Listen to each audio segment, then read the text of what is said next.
錯綜複雜的宇宙4。第一篇，面紗之外。第一章，自己的前世。每次當我演講嘅時候，我總係會被問到同樣嘅問題：你知道自己嘅前世嗎？我諗喺呢個領域工作咗40多年，而唔去嘗試了解自己係唔可能㗎。早期我曾經接受過各種催眠師嘅前世回溯，我同其他人一樣好奇。呢個就係我發現我唔希望自己我嘅客戶經歷嘅事情嘅方式。佢哋嘅各種技巧有好多令我感到唔舒服、憂慮、顧惱同煩躁。呢個並唔總係一次愉快嘅經驗。我獲得咗信息，但係催眠嘅療程並唔總係以專業嘅方式進行。我意識到佢哋只係喺度做佢哋被教導嘅嘢，並且從未質疑佢哋點解要咁樣做。但係我對此表示質疑。如果我喺療程期間或者之後感到唔舒服，我會嘗試理解原因。多年嚟，隨住我開發自己嘅技術，我建立咗保護嘅措施，咁樣我自己嘅客戶就唔會經歷同樣嘅唔愉快嘅感覺。呢個係我總係建議我嘅學生體驗自己嘅前世回溯嘅另一個原因。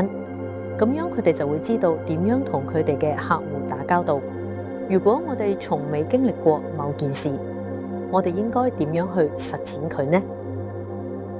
早前我發現咗有大約8個嘅前世。重要嘅係，我發現咗我同家人嘅關係，以及點解我哋必須再次聚翻喺一齊。我發現咗我點解要做我所做嘅工作，呢個本身就非常重要啦。依家我唔再需要去違反前世啦，因為我諗我已經發現咗我需要知道嘅一切。佢係一個有價值嘅工具，但僅此而已，只係一個工具。當你開始進化並了解自己嘅時候，你就唔再需要繼續返到過去。對某啲人嚟講，咁樣做更多嘅係為咗娛樂價值，而唔係為咗治療。咁佢就冇咩好嘅目的啦。佢哋可能會變得似前世癮君子一樣，出於好奇找下一個解決嘅方案。呢個違背咗前世治療嘅全部意義。個個人喺今世變得舒適，過去嘅記憶係美好而有價值嘅信息，但必須運用喺依家嘅身體上，尤其係家庭關係上。我哋必須將佢哋編織喺一齊，就似編織我哋自己嘅童年記憶同其他經歷一樣。無論好定壞，佢哋都係我哋生活嘅故事，必須加以處理同協調。其他嘅生命只係延伸嘅記憶，亦應該融入我哋依家嘅生活。呢個有助於使個人成為全面而理智嘅人格。翻到故事裏去，我發現咗我呢世嘅目的，永恆嘅提問。當時我甚至唔知道我嘅餘生將致力於幫助人們探索佢哋嘅過去。我好中意呢份工作，並且啱啱開始寫我嘅第一本書《耶穌和埃塞尼派 Jesus and the Essence》，但我冇辦法預見我嘅工作會變得幾咁龐大。當我喺朋友屋企進行回溯嘅時候，我唔知道會發生咩事。我回溯到咗埃及亞歷山大圖書館嘅時代。我一生都對書籍在迷，我喺入學前就可以閱讀。文法很簡單，對我嚟講係第二天性。我仲喺個細路女嘅時候，正值大蕭條時期，所以錢好緊張。我同家姐冇任何填詞品，有好多舊嘅物品同喺舊貨店買嘅衫。喺嗰啲日子裏面，你必須用你所擁有嘅嘢來湊合。如果佢要使錢，算啦，你唔會得到佢嘅。除咗聖誕節嗰時有一啲玩具，呢個就係點解1年級嘅時候，當有人嚟到我哋班級講緊距離我哋聖路易斯學校唔遠嘅巨大圖書館嘅時候，我感到非常之興奮。佢哋鼓勵我哋去辦借書證，並俾咗我哋一張申請紙帶返屋企。我已經讀完咗班級上嘅所有書啦。當我聽到我哋可以去一個有幾百本書嘅圖書館時，我嘅飢餓感達到咗極點呀！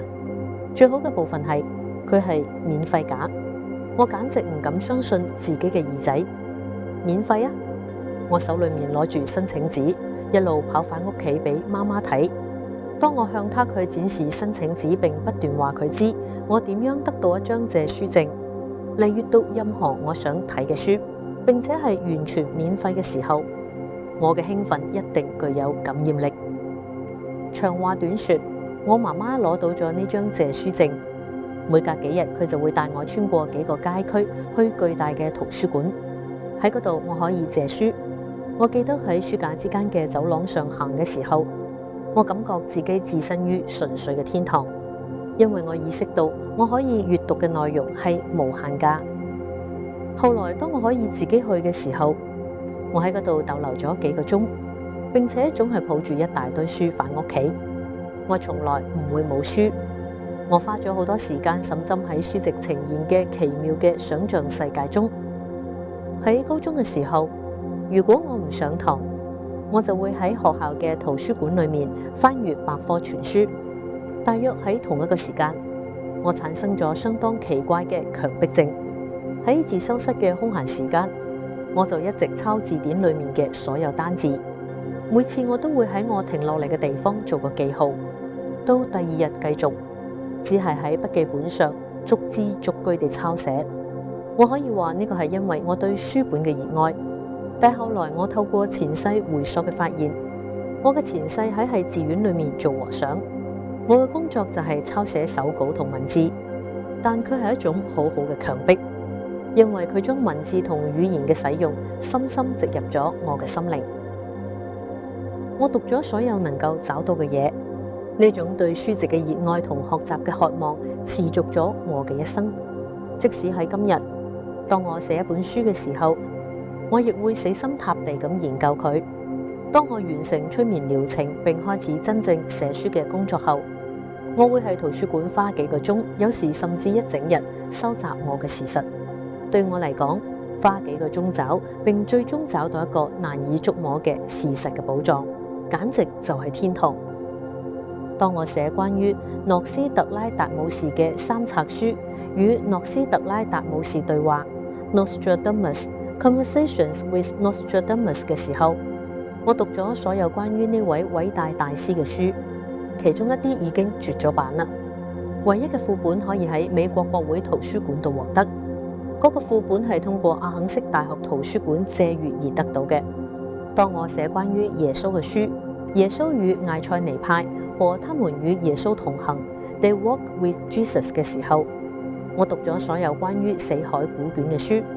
當我寫關於美國印第安人種族起源嘅書《星雲傳奇》Legend of Star Crash 嘅時候，我花咗3年嘅時間去研究我能夠找到嘅所有古老嘅印第安傳說同歷史。所有呢啲研究都得到咗回報，因為當我演講嘅時候，我個腦裏面已經有咗所有呢啲信息。我對我所講嘅內容充滿咗信心。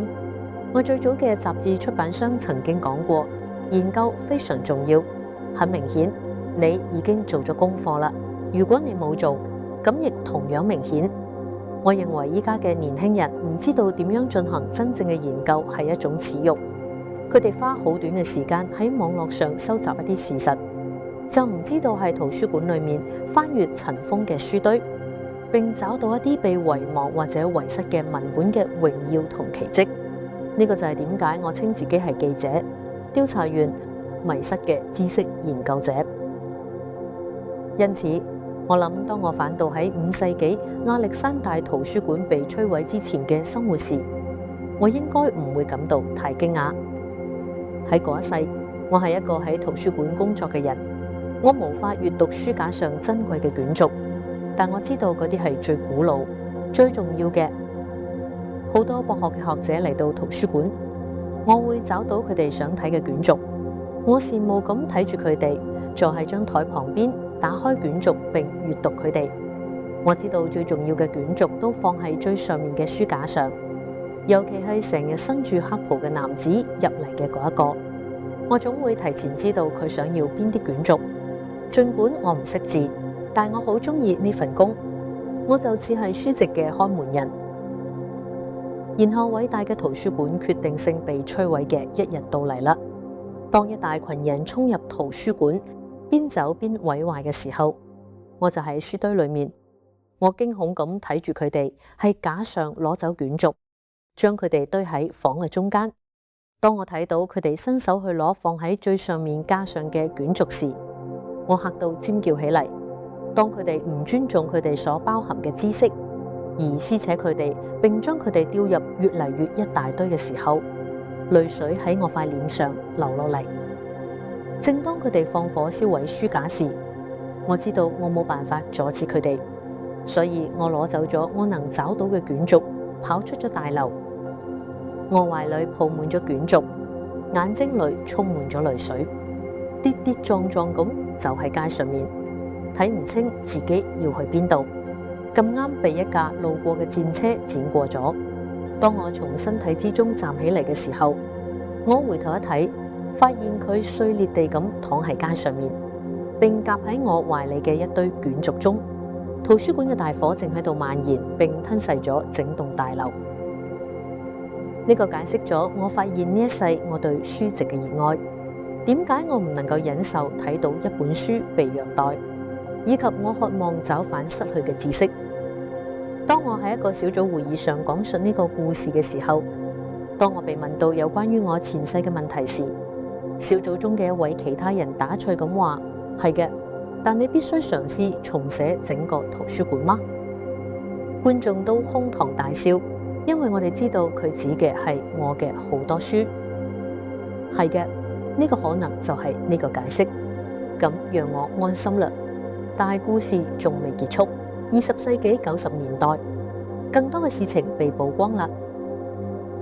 我被邀請去保加利亞，因為關於我嘅諾斯特拉達姆士嘅書被索菲亞 Sophia 嘅一家出版社 Jar Publishers Limited 接受翻譯。德拉哥發現咗我嘅書，並同出版商安排翻譯成佢哋嘅語言。佢哋希望我去嗰度演講。我當時曾經遊歷過世界各地，但未去過保加利亞或者任何蘇維埃嘅國家。南斯拉夫戰爭啱啱爆發，兒子好擔心咁講：媽媽，你唔能夠過去啊！你睇下地圖，索菲亞就喺南斯拉夫邊境嗰邊。我去過嘅任何地方都從未感到有危險。我一直覺得好榮幸被邀請去演講。唔知點樣，我知道一切都會好起嚟嘅。我係啱嘅，呢個係我一生中最美妙嘅經歷之一。從我落飛機嘅嗰一刻起，我就被當做搖滾明星或者名人咁對待。當我哋入咗航空站樓嘅時候，一大群記者喺門口等緊，我完全震驚咗。我喺世界嘅其他地方從未受到過咁樣嘅接待。我記得一位記者將咪塞到我塊面上，用蹩腳嘅英語問：你覺得保加利亞點樣呢？我真係冇辦法回應，因為我啱啱先到嗰度。關於我嘅書諾斯特拉達姆士引起咗我完全沒有準備嘅轟動。記者們嚟到我住嘅酒店，喺我所到嘅地方進行採訪，並喺電視上露面，甚至仲舉行咗一場俾總統親自召開嘅記者會。我接受咗長達1個鐘嘅詢問，由我嘅翻譯德拉哥來回進行。然後我參加咗一個會議，醫生同科學家向我詢問咗2個鐘。佢哋都想知道催眠用於前世回溯同治療上，佢哋以前從未聽講過呢啲事。佢哋話，當佢哋喺俄羅斯統治下嘅時候，唔允許教授任何唔係起源於大學嘅嘢，呢個係違法㗎。我問討論呢個問題係咪會遇到麻煩㗎？佢哋話唔會，因為我係外國人，但佢哋嘅興趣係真誠嘅。我感覺就似打開咗潘朵拉魔法盒。喺我留喺嗰度嘅1個禮拜裏面，我忙於好多嘅露面、採訪和演講。當我演講嘅時候，禮堂裏面逼滿咗人，人太多啦。有一次我被推到落場上，佢哋嘅熱情係如此之大啊，以至於我感到害怕。德拉哥將我拉入電梯裏面，帶到另一層樓，等人群平靜落嚟。佢話：我唔記得咗警告你。保加利亞人係一個非常熱情嘅民族，等佢覺得安全呢，我哋就落去演講啦。之後我正想離開嘅時候，就發現有人向我嘅方向走嚟，一邊喊一邊指住喺側邊嘅人。就喺嗰個時候，我睇到一個坐喺輪椅上嘅男人，同另一個顯然正喺度接受緊癌症化療嘅女人，佢哋恭敬地咁捉住我，眼裏面含咗淚水。我問德拉哥發生咗咩嘢事，佢話佢哋將呢啲人帶出咗醫院嚟睇我，佢哋希望能夠治愈或者痊愈。我想知道佢哋點解咁諗？呢個喺採訪後報紙上報道嘅咩？佢哋完全誤解咗我所做嘅事情嗎？佢話冇關係，佢哋迫切需要幫助，佢哋認為我係某種治療師。我所能做嘅就係用同情嘅目光睇住佢哋，並試圖向佢哋解釋我無能為力。大約5年之後，我發現點樣用我嘅技術嚟治療。我喺嗰度度過嘅整個時間都充滿咗呢類事件。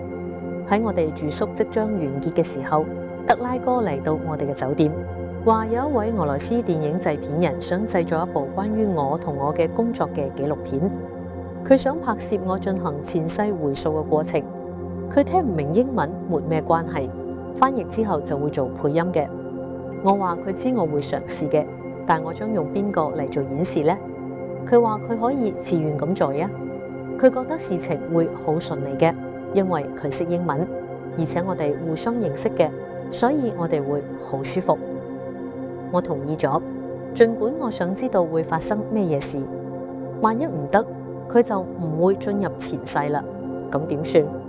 呢啲當然係不尋常嘅情況嚟，並且唔能夠保證會發生任何事。即使我哋成功咗，90%嘅回溯都係枯燥乏味噶，平凡簡單嘅生活。所以我唔知道我哋係咪會得到對佢哋有用嘅嘢，但我覺得我別無選擇，只能夠嘗試吧。德拉哥帶我同個女南希去咗拍攝同採訪嘅酒店度。當我哋走入房間嘅時候，技術人員正忙住喺床嘅周圍安裝佢哋想讓我用嘅燈光同設備。然後俄羅斯女人帶咗一個穿着住性感襯衫同短褲嘅年輕漂亮嘅金髮女仔，並宣布佢將係我喺節目中要回溯嘅人。我同佢講一定係會識講英文嘅人。個女仔用天真嘅高音回答：我識講英文㗎，並露出可愛嘅笑容。我知道呢個永遠行唔通嘅，但我亦知道嗰個女人認為展示一個年輕性感嘅女仔瞓喺床上會成為一個好好嘅電視節目。然後我宣布我哋決定用德拉哥，因為佢對我好滿意，並且識講英文。德拉哥係個英俊嘅男人，有住深色嘅頭髮同鬍鬚，但絕對唔性感。佢別無選擇，只能夠接受我哋嘅決定，因為我唔知道會發生咩嘢事，所以我想盡可能增加對我有利嘅可能性。催眠結束後，我諗佢哋可能認為我哋將整件事都編好咗，並且提前計劃好咗，但我哋唔知道會發生咩嘢事。如果知嘅話，我哋當然冇時間彩排或者捏造任何嘢。德拉哥坐喺床上，所有攝影機、咪、高峰同設備都聚集喺我哋嘅周圍。即使佢好緊張，佢亦唔會表現出任何緊張嘅跡象，因為佢放鬆落來啦。我開始咗治療。我個女南希坐喺我嘅身後，喺鏡頭範圍之外。然後出乎意料嘅事情發生咗啦。我只能夠驚訝地咁聽住，並主持住整個催眠。佢返到咗前世，佢係一位專注於占星學同命理學嘅學者同教師。佢不斷學習，並喺平趟。你準備好了嗎？亞歷山大圖書館度過咗大量嘅時間。我簡直唔敢相信呀！我問咗佢好多關於圖書館嘅問題，睇睇佢聽起嚟係咪似同一個地方。確實如此，佢報告嘅場景同我所睇到嘅相同。當我忙住詢問核實嘅時候，我望了一眼身後嘅南希。我知道佢已經聽過我嘅故事，喺佢臉上嘅表情我就知道啦。佢意識到發生咗咩嘢事以及佢嘅重要性。作為老師，佢穿着黑袍，通常要求查看最重要嘅卷軸，然後坐喺台嘅旁邊研究佢哋。然後我哋嚟到咗圖書館遭到攻擊同燒毀嘅重要日子。當一大群人進入並開始用火摧毀卷軸嘅時候，佢亦喺圖書館裏面。佢後來話佢激動不已，想喊，但佢忍住咗，因為佢知道房裏面仲有其他人喺度，攝影機亦喺度睇住佢。唔係嘅話，佢一定會淚流滿面嘅。喺絕望之中，佢盡可能地咁攞走卷軸，並試圖將佢哋帶出建築物以拯救佢哋。但圖書館依家着火啦，當佢跑向入口嘅時候，屋頂嘅一部分開始倒塌啦，佢嘅膊頭被跌落嚟嘅柱擊中咗，因此佢亦係死嘅時候攞住珍貴嘅卷軸。當我哋結束嘅時候，我咩都亦冇講，我一直等到我哋走返酒店，然後我話：男孩兒，我有個故事要同你講。第二日嘅朝頭早，當佢嚟到我哋嘅酒店時，佢透露到係確定之前我唔想講啲咩，但我喺一生之中膊頭總是好痛痛，我從來唔知道係咩嘢原因造成嘅。催眠結束之後，佢立即就消失咗啦。然後我同佢講咗喺圖書館嘅經歷，我哋以為我哋係同時期喺嗰度嘅，然而我哋可能並唔識得，因為佢係一位學者，而我只係古卷嘅保管者。我哋只能夠對呢啲相似之處感到好奇。我喺保加利亞嘅其餘時間同樣充滿咗事情，但我唔會喺呢度詳細討論啦。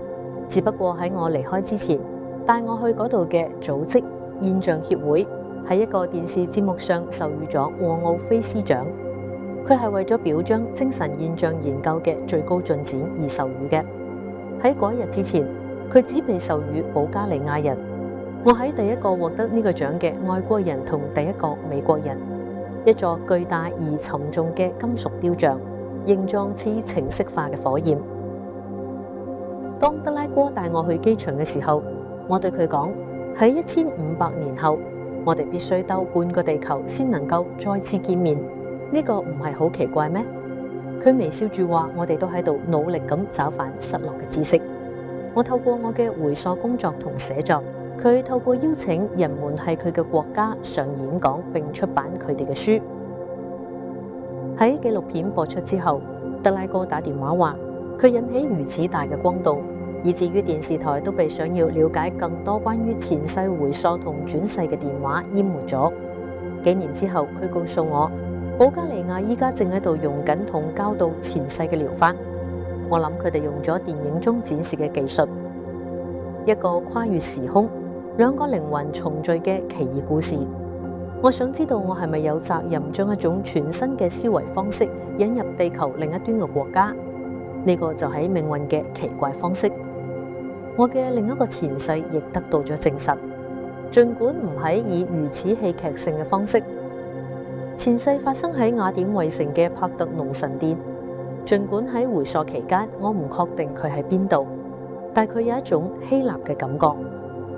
我係一個女人，住喺一棟中央有庭院嘅大房子裏面，有丈夫同孩子，有足夠嘅錢僱傭僕人。從嗰個以後，我睇到咗希臘古代居住區嘅照片，同我記憶中嘅一模一樣。淨係睇照片就覺得好熟悉啦，但呢個並唔係回溯嘅重點。我去咗一個夜晚喺街上奔跑嘅場景，我有一種絕對恐怖嘅壓倒性嘅感覺。當我奔跑嘅時候，我一直睇住身後面，因為我知道有人喺度追住我。我跑上一座小山，嚟到一座大寺廟，我喺嗰度停落嚟，喘咗口氣。當我喘氣嘅時候，我睇到咗眼前嘅全景。我能夠睇到下方好遠嘅地方有一個海灣，仲能夠睇到水面上揚帆嘅船隻。天好黑，月亮倒影喺漆黑嘅水面上。然後我轉身朝寺廟走過去，我跑上通往裏面嘅台階，睇到裏面冇門，只有巨大嘅柱子。穿過呢棟建築有一種開放嘅感覺，好似有好大嘅空間。一個平台上有一尊巨大嘅坐住喺度嘅女人雕像，佢伸出一隻手臂，攞住一盞巨大嘅燈籠，為建築物提供照明。我撲倒喺雕像前嘅樓梯上面，面朝向下躺着。我歇斯底里咁喊，懇求佢保護我。然後我聽到一聲響動，轉過身去，正好睇到一名士兵企喺我身邊。當我被劍刺到體內嘅時候，死亡立刻降臨。催眠結束後，一啲信息慢慢傳嚟。我知道我嗰一世嘅丈夫係個驕傲霸道嘅男人，將我當成咗財產。顯然我嘅言論同表達嘅意見太多啦，佢唔中意，所以佢下令暗殺我。我呢一生對宗教有不滿，我認為佢嚟自嗰一世，因為我顯然係嗰座寺廟女神嘅追隨者。然而喺我最需要幫助嘅時候，佢就冇幫我。我感覺佢拋棄咗我，呢個比死亡嘅方式更令我不安。呢個只係一個有趣嘅回溯。我偶爾會話我知道我喺古代生活係希臘，但呢個只係意味住咩嘢呢？直到90年代，喺我不斷環遊世界嘅過程中，我受邀前往希臘雅典。我嘅書被翻譯成多種語言，我覺得有必要去有書嘅地方。我一直想去希臘睇睇，所以我同意去參加啲講座同簽書會。我同一位好捧嘅女士住喺一齊，佢安排咗一切。阿萊尼住喺雅典郊區嘅一棟古老嘅3層豪宅裏面，屋企裏面只有佢自己同佢嘅狗 Joppy。佢想帶我參觀雅典同周圍嘅鄉村，所以有一日我哋搭火車去咗雅典嘅主要地區。佢帶我哋參觀咗雅典衛城嘅帕特農神殿，呢個係呢次旅行嘅亮點，因為我一直想睇睇佢。我哋爬上一條通往廢墟嘅土路，佢哋正係到維修同重建，所以到處都係鷹架同成堆嘅石塊喺建築物嘅周圍。然而當我走上通往內裏嘅樓梯嘅時候，一切都感覺如此熟悉。我曾經聽人講過似曾相識嘅感覺，即係以前去過某個地方嘅感覺，但係我從未經歷過，依家正在經歷佢。平台喺嗰度，但係冇雕像。喺位於帕特農神殿下方嘅博物館裏面，有人解釋話，多年來呢棟建築嘅大部分同埋其他嘅雕像都被摧毀啦。呢度喺雅典嘅守護女神雅典娜嘅神廟，古代神廟裏面就供奉住佢嘅雕像，冇留低任何照片，只係有口頭同書面嘅描述。據講係一座幾乎觸及建築物頂嘅巨大雕像。佢哋話呢座雕像係企喺度，一隻手攞住一個較細嘅女神，一隻手攞住盾牌。呢個同我對雕像嘅生動記憶不符，但我唔認為呢個係矛盾或者錯誤，因為冇人確切知道雕像嘅樣。我睇到佢係坐住，伸出一隻手臂，一隻手攞住巨大嘅燈籠，但係其他一切都係正確㗎。當我步出寺廟前嘅時候，我企喺高處環顧四周。我同埃萊尼講，如果呢個係正確嘅地方，咁我應該可以從呢度睇到某種海灣。佢點點頭，指咗一指，下面房屋同街道遮擋咗部分嘅視線，但係仍然可以睇到地中海嘅一部分。水面上亦停住船隻。我激動不已，講述咗自己點樣跑上街頭，撲倒喺雕像嘅前面。我曾經喺嗰度慘死，但呢個似乎並唔重要。我興奮地咁發現，我嘅記憶係真實㗎，而且得到咗證實。所以一開始，我嘅工作主要係透過我使用盡可能深嘅催眠程度、夢遊層次發現嘅資訊嚟研究歷史。喺一啲意想不到嘅事情發生之前，我喺80年代同90年代初寫咗幾本書。另一個元素入嚟啦，一開始好慢，佢有更多嘅知識，並且能夠促進治療。起初呢個係出乎意料嘅，但佢似乎有如此多嘅力量同知識，我允許佢提供幫助。當我回顧我早期嘅書籍時，我發現佢一直都喺嗰度，只係我冇意識到啫。我開始稱呼佢為潛意識，因為我唔知道仲能夠叫佢係咩嘢啦。但呢個並唔係精神科醫生所講嘅潛意識。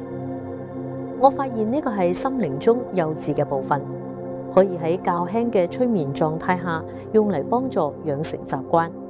我發現呢個部分更強大，我稱之為潛意識。佢哋話佢哋唔在乎我點樣稱呼佢，因為佢冇名，佢會回應並同我合作。出於本書嘅目的，我將其簡稱為 SC。我依家知道呢個係最偉大嘅力量，佢包含咗關於過去同未來嘅一切嘅所有知識，因此佢可以回答客戶嘅所有問題，並提供精彩嘅建議。我永遠冇辦法諗出嚟嘅建議。我發現佢知道每個人嘅一切，沒有秘密，所以佢自然會有所幫助，因為佢睇到咗更大嘅前景。然後我開始睇到佢奇妙而令人敬畏嘅即時治癒能力。依家呢個已經成為我工作同我喺世界各地教導嘅內容中最重要嘅重點啦。佢哋過去成日話呢個係未來嘅治療法，依家佢哋話呢個係當下嘅療法。我發現潛意識擁有所有問題嘅答案，佢係如此巨大，如此巨大，而且係完全嘅愛。點解唔做咁樣嘅事呢？佢減輕咗我作為治療師嘅所有負擔。我只需要提出正確嘅問題，然後坐低觀賞魔術。